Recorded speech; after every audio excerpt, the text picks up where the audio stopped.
Praise God. I greet you in the name of Jesus Christ of Nazareth. And I love you in the name of Jesus Christ. Today I'm here to speak with students. I just have a word of advice.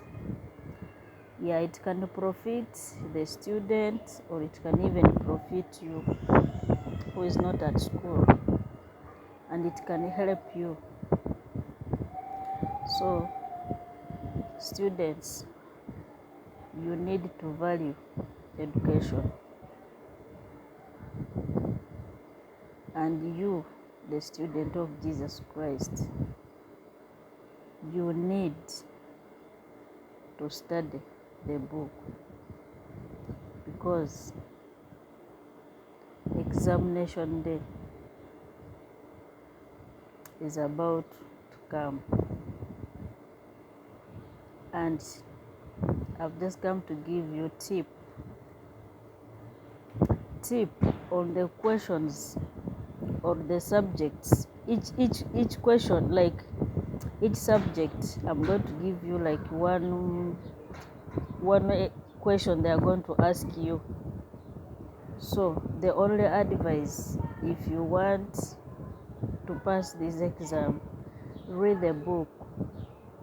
And this book is called the Bible, and the Bible contains all the subjects. Now, don't where I am, there is a lot of wind, but don't mind about it. Yeah, don't mind about the wind. Just listen to the message. The first question is, who is Jesus?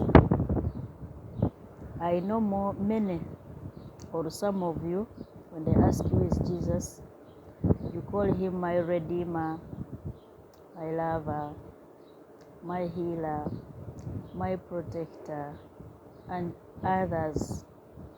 But today, the question is, who is Jesus? And they are going to ask this question in all the subjects, and they need different answer. So I don't know if you are going to give the same question, the same answer in all subjects.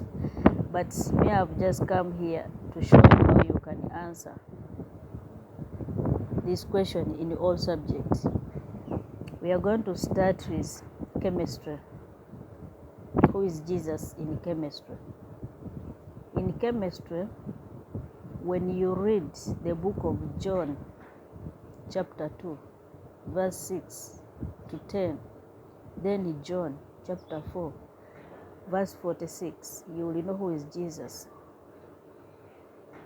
He turned water into wine, and you can read more about Jesus. We are coming to biology. Who is Jesus in biology? You read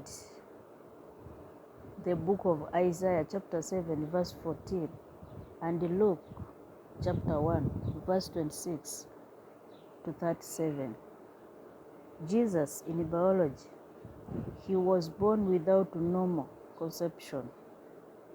But as you read those verses, you can know more about Jesus in biology. We are going in physics. Who is Jesus in physics? You read the book of Mark, chapter 16, verse 19. Jesus in physics, he disapproved the law of gravity when he ascended into heaven. I will not explain more. I just want you to read. And when I talk about that, most of you or all of us, we have ever gone to school, and you know the law of gravity in physics. So I will not explain more. I'm just giving you the tip so that you continue to read your book. When examination day comes, you can have something to say. In economics, who is Jesus? We're going to read Matthew 14:19 and John chapter 6 verse 13. He disapproved the law of diminishing return by feeding 5,000 men with 2 fishes and 5 loaves of bread. But you can read there and know more about Jesus in that subject. I'm coming here. Those who are in nursing school, medication school, doctors, because if you're a doctor, they may not ask you questions about teachers. They will ask you according to what you've been doing. If God called you to be a prophet, He will not ask you about the pastoring thing. So He's going to ask you according to the ministry I've been taking over. So in medicine, you're going to read Matthew chapter 15 verse 30. Then you will read Mark chapter 1 verse 34.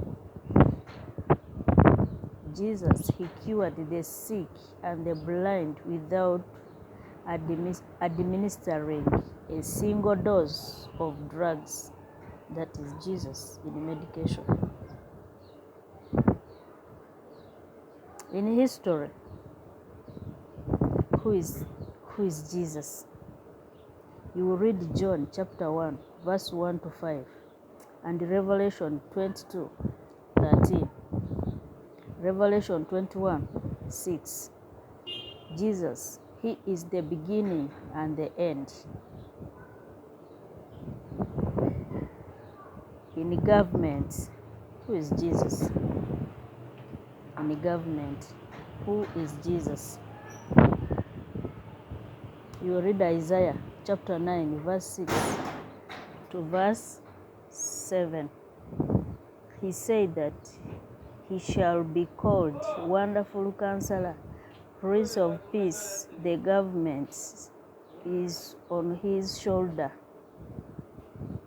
So that is Jesus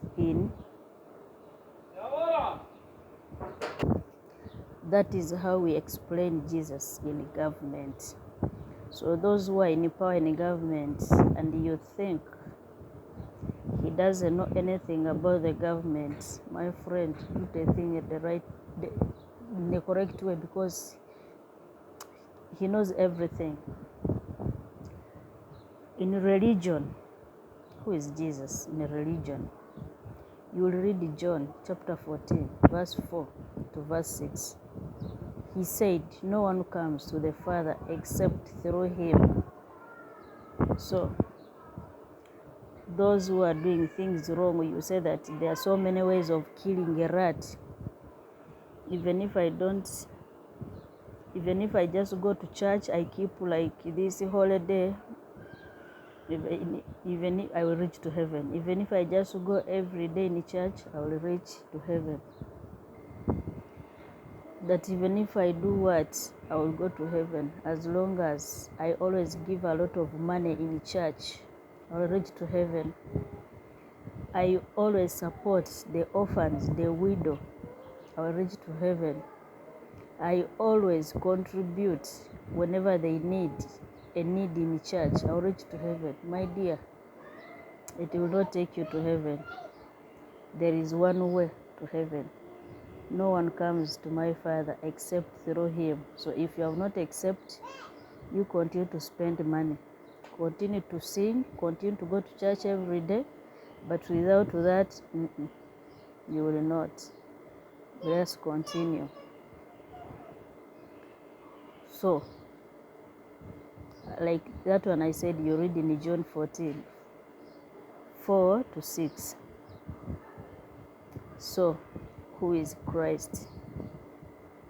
As I summarize, Christ is a great man in history. Jesus has no servants,